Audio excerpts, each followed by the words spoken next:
వాళ్ళు తుపాకీ వదిలిపెట్టేలేదు, చర్చలు జరిగేది లేదు. ఈ మావోయిస్టులు ఉన్నారు కాబట్టి వాళ్ళు డెవలప్ చేస్తారు గవర్నమెంట్. అసలు తీవ్రవాదం అనేది లేకపోతే ప్రజలు చనిపోవడం ఎందుకుంటుంది?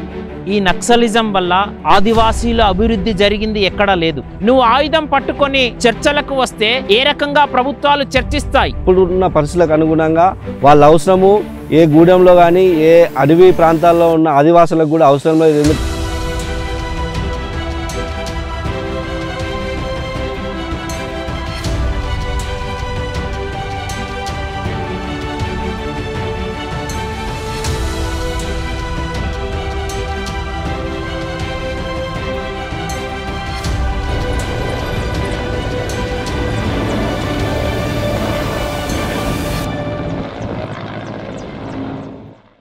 వాళ్ళు తుపాకీనే నమ్ముకొని తుపాకీ ద్వారా అని అంటారు, వీళ్ళు చర్చలని వీళ్ళు అంటారు. వాళ్ళు తుపాకీ వదిలిపెట్టేలేదు, చర్చలు జరిగేది లేదు. ఉత్తగా ఇవన్నీ వద్దండి. ఒకటి ఉన్నది ప్రభుత్వం, ఇప్పుడు ఒకటి ఆలోచనకు వచ్చింది కేంద్ర ప్రభుత్వం వచ్చింది, ఆఖరి దిశలో ఉన్నది. ఆఖరి దిశ ఎట్లా పరిష్కారం అవుతుందో చెప్పు. ఒకవేళ ఉంటే పరిష్కారం అయితే ఎవరు కూడా దేశంలో మొత్తం కూడా శాంతి భద్రతలు ఉండాలనుకుంటారు, మేము సేఫ్గా బతకాలని అనుకుంటారు. ఈ ట్రైబల్స్ అని అంటారు, ట్రైబల్ ఏరియా డెవలప్ కావద్దా? ఈ ప్రభుత్వం ఏంది తప్పించుకుంటేందుకు అక్కడ ఏంది శాంతి భద్రతలు మేము రోడ్ వేయలేము, ఇది వేయలేము, వాళ్ళు మిషన్లు కాలబెడతారు, రోడ్ వేస్తారు, ఇక్కడ చేస్తారు, టవర్లు అయితే కూలగొడతారని వీళ్ళు చెప్తారు. దాన్ని అడ్డం పెట్టుకొని అక్కడ డెవలప్ చేయరు. అక్కడ వాళ్ళకి బాగుపడద్దా? ఇక ట్రైబల్స్ ఎవరు అభివృద్ధి చెందొద్దా? ట్రైబల్స్ ప్రతి ఒక్కరు ట్రైబల్స్ అంటారు. ట్రైబల్స్ గురించి మాట్లాడే వాళ్ళు ఈ రోజులు ఎక్కడ పోయారు? ఈ ప్రభుత్వాలు ఏం చేస్తానని ఇక ఉన్నది. ఇప్పుడు కాంగ్రెస్ ప్రభుత్వం, మన టీఆర్ఎస్ ప్రభుత్వం ఏం చేసారు డెవలప్మెంట్కి? ఇప్పటికీ అక్కడికి మాటలు లేవు కదా, అంబులెన్స్ పోతలేదు, హాస్పిటల్ ఫెసిలిటీస్ లేవు. వాళ్ళని అడ్డం పెట్టుకొని ఏదో ఒకటి సానుభూతి ఎప్పుడు వద్దు. సమస్య పరిష్కారం కావాలని కోరుకుంటారు ప్రజలు. కాకపోతే వీళ్ళు ఏమంటారు వాళ్ళు ఏమంటారు కొందరు చెప్పలేకపోతారు కావచ్చు, కానీ నేను ఖచ్చితంగా చెప్తాను, ఈ సమస్య అనేది పరిష్కారం కావాలి. ఇది ఎన్ని దిశలు ఉన్నది. ఈ ప్రభుత్వానికి మీరంటే ఈ వివిధ పొలిటికల్ పార్టీస్కి నేను చెప్తాను, సిపిఐ కావచ్చు, సిపిఎం కావచ్చు, కాంగ్రెస్ కావచ్చు, టీఆర్ఎస్ కావచ్చు, నిర్దిష్టమైన ప్రణాళికతోటి మాట్లాడుర్రి. కానీ మైకుల ముందున్నాయని మాట్లాడి బంద్ చేయర్రి. దీంట్లో సఫరర్స్ చాలామంది ఉన్నారు. ఈ పోరాటంలో సఫరర్స్ చాలామంది ఉన్నారు. నాకు తెలిసిన చాలామంది చచ్చిపోయారు. తీవ్రవాదులు కావచ్చు, లేకుంటే అంటే ఈ మావోయిస్టు నక్సల్స్ కావచ్చు, పోలీసు వాళ్ళు కావచ్చు, నాకు తెలిసిన వివిధ పార్టీలు అందరూ చనిపోయారు. చనిపోతే కూడా చెప్పండి, రక్తపాతమే మిగిలింది తప్ప దీంతో ఏం కాలేదు. కాబట్టి ఇంకేదో చైనాలో వెనకటే 60 ఏళ్ళ కింద ఏమైంది, 70 ఏళ్ళ కింద రష్యాలో ఏమైందని మాటలు ఇప్పుడు కాదు. అక్కడ కూడా ఈ మావోయిజం లేదు, నక్సలిజం లేదు, ఇది లేదు, ఈ మార్కిజం లేదు. కాబట్టి ఇక్కడ ఈ దశలో అంతిమ దశలో సమస్య పరిష్కారమేదని పరిష్కారం కానీ వచ్చిరాని మాటలు పబ్లిక్ను కన్ఫ్యూజ్ చేసి ఏదో చేయకూడదు. ఈ ఆపరేషన్ మావోయిస్టుల మీద సెంట్రల్ గవర్నమెంట్ వచ్చి చేస్తున్న ఆపరేషను అది మొత్తము ఆంధ్రప్రదేశ్లో తెలంగాణ లోపల ఒక రకంగా సామరస్యంగా కంక్లూడ్ చేయడానికి, ఇక నుంచి మళ్ళీ రాకుండా శాంతి ఒప్పందాలు అని చెప్పి వీళ్ళు తీసుకొస్తారు కొంతమంది గవర్నమెంటు. అది కాకుండా ఒకసారి శాశ్వత పరిష్కారం కొరకు సెంట్రల్ గవర్నమెంట్ చేస్తున్నట్టుగా అనిపిస్తూ ఉన్నది. అది నిజంగా కూడా చాలా అవసరం కూడా. చాలా ఏళ్ళ నుంచి శాంతి ఒప్పందం సామరస్యంగా కూర్చొని మాట్లాడుకోవడం, అప్పుడు రాజశేఖర రెడ్డి ఉన్నప్పుడు కూడా మాట్లాడినరు. మరి ఇప్పుడు బీఆర్ఎస్ ఉన్నప్పుడు వాళ్ళు ఏం మాట్లాడలే, కాంగ్రెస్ ఉన్నప్పుడు వీళ్ళు ఏం మాట్లాడతలేరు. అందుకే సెంట్రల్ గవర్నమెంట్ ఇందులో ఎంటర్ అయింది. సెంట్రల్ గవర్నమెంట్ యొక్క బలగాలు వచ్చి వాళ్ళని ఇవాళ దద్దరిల్లిన కర్రెగుట్టలు అంటున్నారు. ఎందుకు దద్దరిల్లుతున్నాయి? వాళ్ళు చేసే పనుల మీద శాశ్వతంగా కొంతమంది ఇబ్బంది కలుగుతుంది. అక్కడ ఆ డెవలప్మెంట్ ఉండలేదు. అక్కడ నేను చాలా దిక్కులు చూశాను. అక్కడ నేను కొత్తగూడెం, భద్రాచలం, కొత్తగూడెం పోయినా, ములుగు ఏరియాకి పోయినా, మెడికల్ క్యాంపులు పెట్టినా, నేను చాలా తిరిగాను. అక్కడ తిరిగినప్పుడు కూడా చాలామంది భయపడుతుండ్రి, మీరు ఇంత దూరం వచ్చి క్యాంపులు పెడుతున్నారు సార్, ఇక్కడ పలానా వాళ్ళు వస్తేనే మేము కూర్చుంటాం, పలానా వాళ్ళు వస్తేనే మేము వింటాం, కానీ మీరు కూడా వచ్చి ఇక్కడ పెడుతున్నారు అంటే చాలా ధైర్యం సార్ మీకు అన్నారు.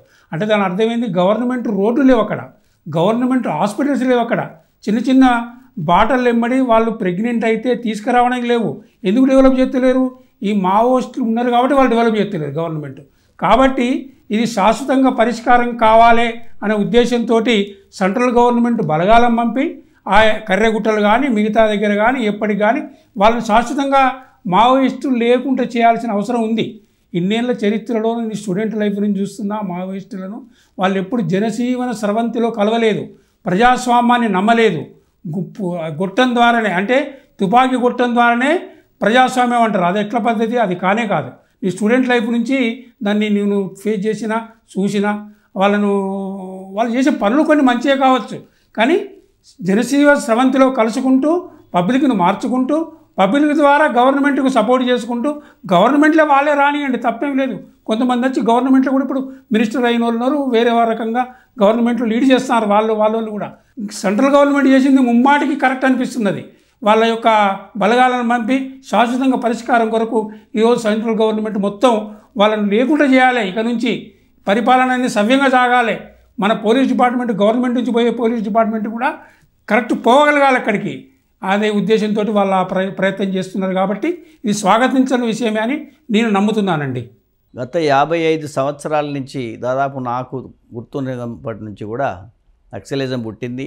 తెలంగాణ, ఆంధ్ర ప్రాంత, అదేవిధంగా ఛత్తీస్గఢ్, ఇంకా మహారాష్ట్ర ప్రాంతాలలో విస్తరించి తర్వాత ఇప్పుడు అది క్రమంగా ప్రజలకు దూరం అయిపోయి ప్రజల యొక్క అండదండలు లేకుండా అయిపోయి కేవలము ఛత్తీస్గఢ్లో కొద్ది భాగానికి ఏది కేంద్రీకృతమైనటువంటి పద్ధతి. అక్కడ జరుగుతున్నటువంటి కగార్ ఆపరేషన్ కూడా ఇవాళ ఇటు రెండు వైపులా కూడా ప్రాణ నష్టం జరుగుతున్నట్టు విషయంలో ప్రభుత్వం ఇక ఇది మేము ఎట్లాగో దీనికి ఒక శాశ్వత పరిష్కారం ఇస్తామని చెప్పే పద్ధతిలో వాళ్ళు తీసుకున్న నిర్ణయాన్ని ముందుకు పోతూ ఉన్నారు.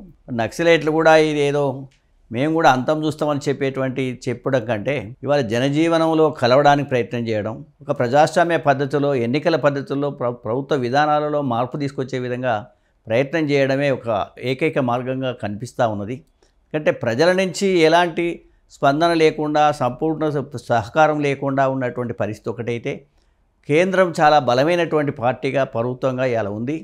కాబట్టి ఇలాంటి హింసాయుతమైనటువంటి పద్ధతులను ఆ కేంద్ర ప్రభుత్వం కానీ రాష్ట్ర ప్రభుత్వం కానీ ఎవరు కూడా సాహసించలేనటువంటి పరిస్థితిలో ఉంది. కాబట్టి ఈ సందర్భంలో ఇంతకాలం నుంచి చేసినటువంటి ఈ ఉద్యమాన్ని, ఇంతకాలం నుంచి చేసినటువంటి వాళ్ళ ఈ విధానాన్ని మార్పు కోసం ప్రయత్నం చేసి జనజీవనంలో కలిస్తే బాగుంటుందని చాలా సాధారణ ప్రజలు కోరుకుంటున్నారు, ప్రజాస్వామ్యవాదులు కోరుకుంటున్నారు. కాబట్టి కేంద్రం చర్చలకు పిలిచినా పిలవకున్నా కానీ కొన్ని కండిషన్లకు లోబడి మేము విడ్రా అవుతామని చెప్పి ఈ మారణకాండాన్ని మనం అంతం చేయడానికి ప్రయత్నం చేయకపోతే సాధారణ ప్రజలతో పాటు మెరికలైనటువంటి యువకులు కూడా ఈ ప్రవాహంలో చిక్కుకొని చనిపోయి దేశానికి, సమాజానికి నష్టం జరుగుతుంది. కాబట్టి మనం ప్రపంచ స్థాయిలో జరిగిన మార్పులను దృష్టిలో పెట్టుకొని ఇప్పటికైనా వీళ్ళు పునరాలోచన చేసి జనజీవనంలో కలవడం అనేది ప్రధాన అంశంగా తీసుకుంటే బాగుంటుందని నేను భావిస్తున్నాను. అసలు తీవ్రవాదము అనేది లేకపోతే ప్రజలు చనిపోవడం ఎందుకుంటుంది? ఇప్పుడు చనిపోవడము, చావడము, చంపడం అనేది తీవ్రవాదులు చేసే చర్య. అది ఎప్పుడైనా ఒక చర్యకు ప్రతిచర్య ఉంటుంది. ఇప్పుడు తీవ్రవాదం వాళ్ళు కనుక చంపడము అనే పరిస్థితి లేకపోతే ప్రభుత్వానికి ఏమవసరం? చంపవలసిన అవసరము ప్రభుత్వము చంపే ఆలోచన ఎప్పుడు చేయదు, ఎట్టి పరిస్థితిలో ఆ ప్రభుత్వానికి ఉండదు. కేవలం ప్రజలకు మంచి అభివృద్ధి కోసమే ఆలోచిస్తుంది తప్ప చంపడము, చావడం అనేది అది తీవ్రవాదులే ఆలోచించాలి. వాళ్ళు ఇప్పటివరకు ఇప్పుడు ఇంతకాలం గడిచిపోయింది. ప్రజాస్వామ్యం ఏదైనా ప్రజాస్వామ్యబద్ధంగా జరిగితేనే మనకు పనులు జరుగుతాయి. తుపాకీ కొట్టడం ద్వారానే రాజ్యాధికారం, ఎన్నికలను బహిష్కరిస్తాం.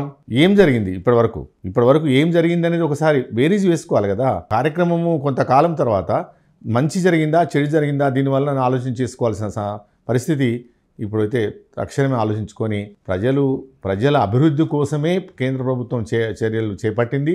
ప్రభుత్వానికి ఖచ్చితంగా విజ్ఞులు ఎవరైనా కానీ అందరూ సమర్థించాలని చెప్పేసి ఈ సందర్భంగా తెలియజేసుకుంటున్నాను. అబద్ధం, ఆందోళన, అమాయకమైనటువంటి ఆదివాసీల రక్తపు రుచి మరిగినటువంటి సంస్థ నక్సలిజం. ఈ నక్సలిజం వల్ల ఆదివాసీల అభివృద్ధి జరిగింది ఎక్కడా లేదు. ఆదివాసీ గూడాలు, గిరిజన గూడాలలో వాళ్ళు అభివృద్ధి చెందాలని స్కూళ్ళు ఏర్పాటు చేస్తే స్కూళ్ళ కూలనగొట్టినటువంటి చరిత్ర, ఇక్కడ స్కూలు అవసరం లేదు అని చెప్పిన చరిత్ర నక్సలైట్లది. ఈ నక్సలైట్ల వల్ల ఆదివాసీలు అభివృద్ధి చెందింది ఎక్కడా? డాక్టర్ బాబాసాహెబ్ అంబేద్కర్ రచించినటువంటి రాజ్యాంగాన్ని నమ్ముకొని అనేక మంది ఆదివాసీలు, గిరిజనులు మంత్రులయ్యారు, ఎమ్మెల్యేలయ్యారు, ఐఏఎస్ ఆఫీసర్లయ్యారు, ఉపాధ్యాయులయ్యారు, డాక్టర్లయ్యారు. కానీ నక్సలిజాన్ని నమ్మినటువంటి వ్యక్తులు ప్రాణాలు కోల్పోయారు. ఈ ప్రాణాలు కోల్పోవడానికి ప్రధాన కారణం నక్సలిజం. అసలు నక్సలిజం వల్ల ఎక్కడ అభివృద్ధి జరిగింది? అమాయకమైనటువంటి ఆదివాసీలు అభివృద్ధి కోసం రోడ్లు వేస్తామని ప్రభుత్వం చెప్తే ఆ అధికారుల యొక్క వాహనాలను తగలబెట్టినటువంటి చరిత్ర నక్సలైట్లది. కాంట్రాక్టర్లను చంపిన చరిత్ర నక్సలైట్లది. కాంట్రాక్టర్ల యొక్క వాహనాలను తగలబెట్టిన చరిత్ర నక్సలైట్లది. ఈరోజు మేము శాంతి పేరుతో చర్చలకు వస్తామంటున్నావు. నువ్వు ఆయుధం పట్టుకొని చర్చలకు వస్తే ఏ రకంగా ప్రభుత్వాలు చర్చిస్తాయి?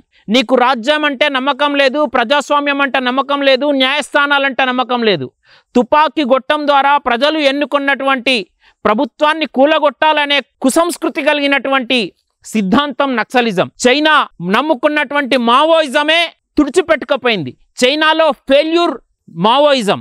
వాళ్ళే పెట్టుబడిదారికి అలవాటు పడిపోయినరు. అభివృద్ధి కావాలంటే ఈ దేశంలో నక్సలిజం ఉండకూడదు. కేంద్ర ప్రభుత్వం ఆపరేషన్ కగార్ పేరుతో ఈ ఉగ్రవాదం, ఈ నక్సలిజం ఉండదు. ఆదివాసీల అభివృద్ధి కోసం పల్లెల్లో బస్తీ దవాఖానాలు ఏర్పాటు చేయడం కోసం, ప్రతి గిరిజనుడు ఆదివాసీ చదువు కోసం పాఠశాలలు తెరవడం కోసం, ప్రతి యువకుడు ఉన్నతంగా చదవాలి, ఉన్నత ఉద్యోగం చేయాలి, ఆ కుటుంబాలలో వెలుగులు నింపాలి అనే ఉద్దేశం చేత ఆపరేషన్ కగార్ చేయడం నేను వ్యక్తిగతంగా స్వాగతిస్తున్నాను. ఇప్పుడు ఈ గ్రామాలకు మాకు ఉపయోగపడడానికి కేంద్ర ప్రభుత్వం తీసుకున్న ఈ ఆపరేషన్ కోసము ఈ మావోయిస్టులు ఇక్కడికి ఊర్లోకి వస్తున్నారని చెప్పేసి వీళ్ళు ఆపరేషన్ చేయడం వల్ల దీనివల్ల ఏమవుతుందంటే ఉన్న ప్రజలు మాట్లాడడానికి, చూసుకోవడానికి, పనులు చేసుకోవడానికి కొంచెం ఇబ్బందిగా అవుతుంది. కాబట్టి వీళ్ళు మావోయిస్టులు లేకుండా చేస్తామని కేంద్ర ప్రభుత్వం అనుకుంటూ ఈ గ్రామాలను డెవలప్ చేస్తామని అనుకుంటే మేము దానికి అన్ని విధాల ఈ గ్రామస్తులు మేము కోఆపరేషన్ చేస్తామని చెప్పేసి అనుకుంటున్నాము. ప్లస్ ఈ గ్రామాలలో, అడవిలో ఉండే ఈ గ్రామాలన్నీ కూడా మాకు ఎంతో కొంత సహకరిస్తూ డెవలప్ చేస్తామని అంటే మేము కూడా దానికి సహకరించడానికి మేము అన్ని విధాల అనుకూలంగా ఉంటామని చెప్పేసి మేము అందరం ప్రోత్సహిస్తామని చెప్పేసి కోరుకుంటున్నాము. కేంద్ర ప్రభుత్వం తీసుకున్న ఆపరేషన్ కగార్ను గ్రామీణ ప్రాంతాల నుండి అదేవిధంగా అందరం కూడా దీన్ని స్వాగతించాల్సిన అవసరం ఎంతైనా ఉంది. ఎందుకంటే గత 10 సంవత్సరాల క్రితము ఈ మావోయిస్టులు ఏదైతే నక్సలైట్లు ఉన్నారో వీళ్ళు గ్రామీణ ప్రాంతాల్లో అసమానతల మీద అనేక విషయాల మీద పోరాడి న్యాయం చేయవచ్చు. కానీ ఇప్పుడున్న పరిస్థితులకు అనుగుణంగా వాళ్ళ అవసరము ఏ గూడెంలో కానీ ఏ అడవి ప్రాంతాల్లో ఉన్న ఆదివాసులకు కూడా అవసరం లేదు. ఎందుకంటే ఈరోజు దేశము అభివృద్ధి చెందుతూ ఉంది. అనేక విషయాల్లో రోడ్లు కావచ్చు, అనేక విషయాలలో ఈరోజు వైద్యం కావచ్చు, రోడ్లు కావచ్చు, విద్య కావచ్చు, అన్నీ కూడా ఆ గ్రామీణ ప్రాంతాలు ఏదైతే అడవులకు కూడా అభివృద్ధికి చెందాల్సిన అవసరం ఉంది. కాబట్టి ఏవైతే నక్సలైట్లు ఉన్నారో వాళ్ళు వెంటనే ఈ ప్రజాస్వామ్యంలో కలిసిపోయి ప్రజాస్వామ్యయుతంగా ఎలక్షన్లో పోటీ చేసి వాళ్ళు ఏదైతే నక్సలైట్లుగా ఉండి ఏ మార్పును కోరుకుంటారో వాళ్ళు ప్రజాస్వామ్యంలోకి వచ్చి ఎలక్షన్లో పోటీ చేసి ప్రజాస్వామ్యయుతంగా అధికారులుగా లేకపోతే ప్రజాస్వామ్యం ఏదైతే వెలుతుందో ఆ ప్రజాస్వామ్య లోబడి ఉండి వాళ్ళ మార్పును తీసుకువచ్చి ఈ దేశ అభివృద్ధికి పాటుపడాలని కోరుకుంటున్నాము. ముఖ్యంగా ఈ నక్సలైట్లు ఇప్పటికైనా అర్థం చేసుకోవాలి, అది కాలం చెల్లింది. నక్సలైట్లు అనేది అది కాలం చెల్లింది. ఇప్పుడు ఈ దేశంలో కానీ ఎక్కడ కూడా ఈ నక్సలైట్లు అవసరం లేదు. ముఖ్యంగా గ్రామీణ ప్రాంతాల్లో ఈరోజు ములుగు మొన్న వాట్సాప్లో కావచ్చు, మీడియాలో చూసినాం, ఒక బోర్ వేస్తేనే సీతక్క చప్పట్లు కొట్టింది.